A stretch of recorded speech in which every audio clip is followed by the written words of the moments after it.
दोस्तों, आज की कहानी है देवरानी जी तेरे और मेरे मायके का समान अलग है क्या। दोस्तों, कहानी शुरू करने से पहले अगर आपने चैनल को सब्सक्राइब नहीं किया हो तो कर लीजिए ताकि आपके पास पहुंच सके हर नया वीडियो।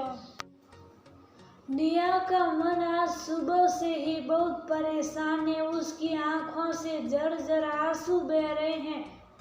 वैसे तो उसके घर में आज बहुत मंगल घड़ी है, उसके बच्चे का छठी पूजन है, लेकिन फिर भी उसके मन में भारी पीड़ा है। वो भी क्यों ना उसकी वजह से आज उसके परिवार की परंपरा टूट जाएगी। पता नहीं क्या क्या सुनना पड़ेगा उसे।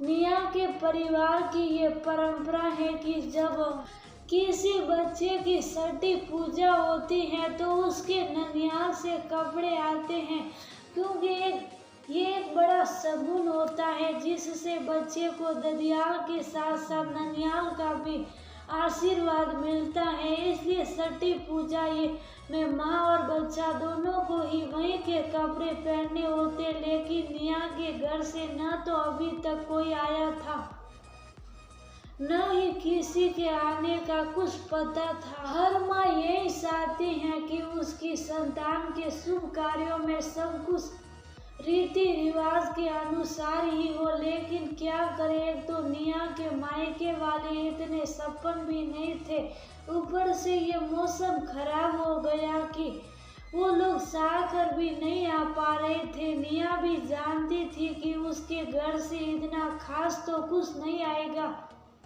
लेकिन शगुन का जोड़ा तो आ ही जाएगा। इसी बात से वह बहुत परेशान थी। मन की व्यथा कहे भी तो किससे। पति राजीव ने सुबह ही उसे सार बातें सिर्फ इसलिए सुना दी क्योंकि आज के शुभ दिवस पर वह आंखों में आंसू लिए बैठी थी। कहाँ तो राजीव को उसकी मनोदशा समझकर उसे ढाढ़स बांधना चाहिए था का वो ही उसे उल्टा सुनाकर चला गया। वैसे भी ये दुनिया वाले किसी की स्थिति को बिना जाने ही सार बातें सुनाने में सबसे आगे रहते हैं। जब अपना पति ही बिना कुछ जाने इतना कुछ सुनाएगा तो मोहल्ले वालों की तो पूछो ही मत। यही सब सोचते सोचते न जाने कितनी बार निया की आंखें भीग गई। घर वालों ने भी कई बार उसे ऐसे रोते हुए देख लिया, लेकिन किसी ने कुछ नहीं कहा। उसकी जेठानी कविता तो उसे सुबह से ही देख रही थी, लेकिन वो भी बेचारी क्या करती। इसी में अब पूजा का समय भी हो गया। चलो भाभी तैयार हो जाओ।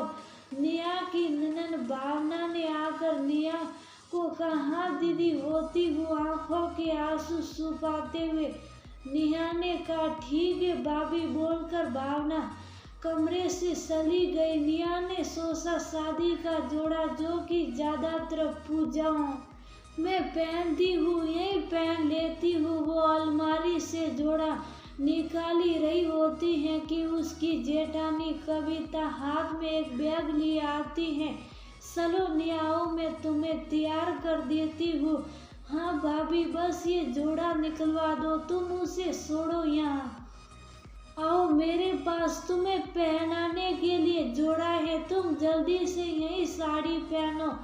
इतना मैं सुटके को कपड़े पहनाती हूँ, लेकिन भाभी ये कपड़े कहाँ से आए, ये सब तुम छोड़ो, जो जरूरी है पहले वो सब करो। जेठानी के कई अनुसार निया तैयार होकर बच्चे को गोद में लेके बैठ गई। कविता ने छठी पूजन की रस्म पूरी की। जेठानी ही हमारी तरफ छठी पूजन करती हैं, जिसे जो नेक दिया जाता है वो सब नेक निया ने सासू माँ के बताए अनुसार दे दिया। मेहमानों और मोहल्ले वालों के जाने के बाद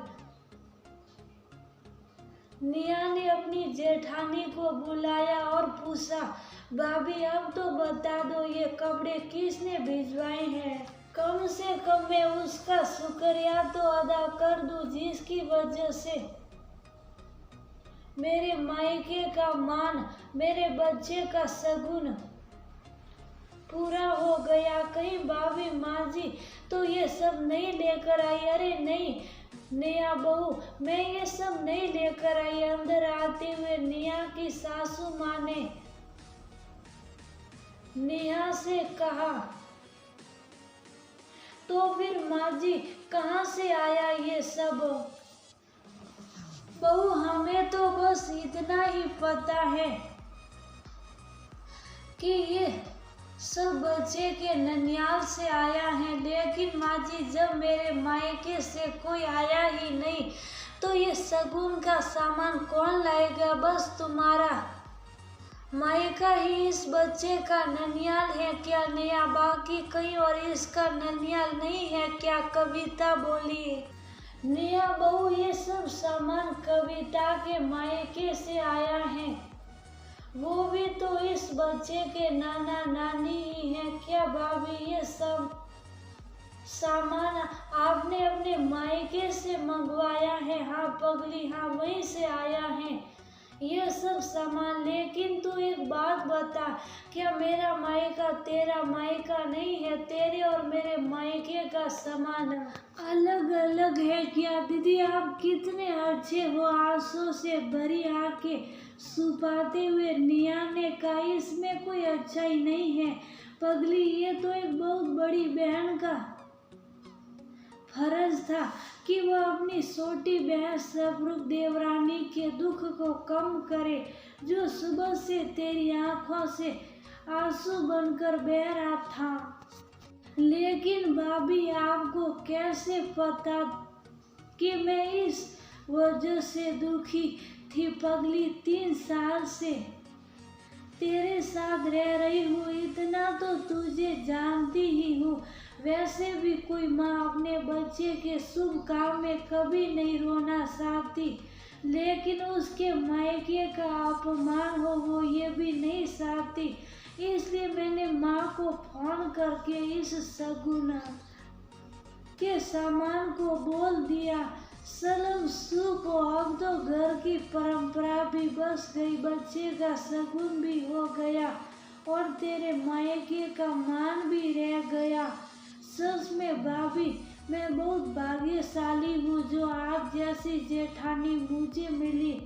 सच में अगर ऐसी जेठानी सबको मिले तो कभी किसी देवरानी को अपने मायके के सामान की चिंता न